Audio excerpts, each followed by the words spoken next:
kahags, good evening. So update tayo no, sa ating mga biik.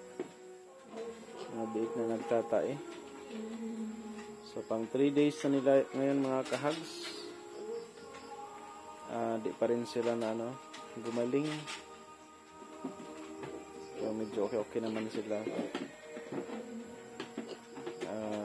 Kaso lang nagtatae pa rin talaga mga kahags. Mga kahags sa kabila.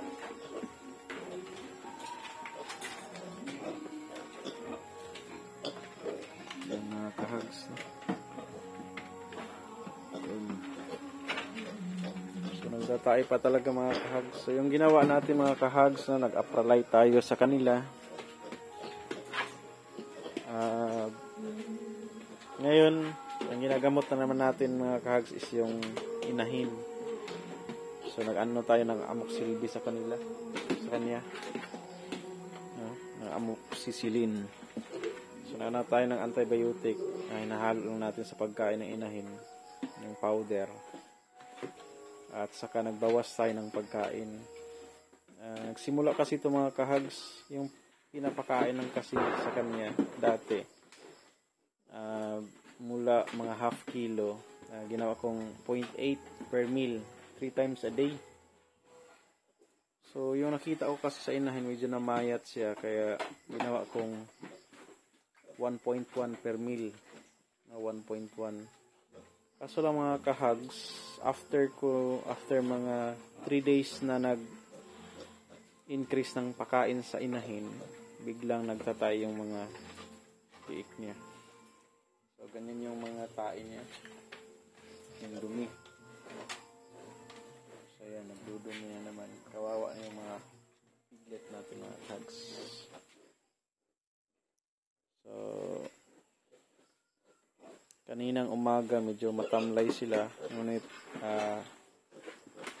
kaninang hapon, naman sila, naglalaro na naman sila. Kaya naging masaya na din tayo, no, mga kahags. Kasi naglalaro sila. Namimiss kasi natin yung paglalaro nila. Madalas kasi umaga, hapon, naglalaro talaga sila. So ilang mga kahags, dapat kasi daw 3 days natin i-treat yung treatment period ng inahin. Dapat na-treat natin agad to. Nung nakaraan, naman tayo, nag-hot compress. So, nag-ano na tayo ng Apralite 3 times a day sa kanina, no? Sa mga biik, nag-ano na tayo ng Apralite. Para may electrolytes yung nila, katawan. Saka iwas dehydration. Okay. So, yun lang mga kahags, update tayo, no? So, sa ngayon, nagbawas tayo ng pagkain sa inahin. At nag-administer tayo ng antibiotic na sa ating inahin. So ito yung ginamit lang natin mga kahags. Ayan. Amoxicillin, Amoxil D. Ayan. So yun lang mga kahags, no? Keep updated lang sa ating mga video natin, no?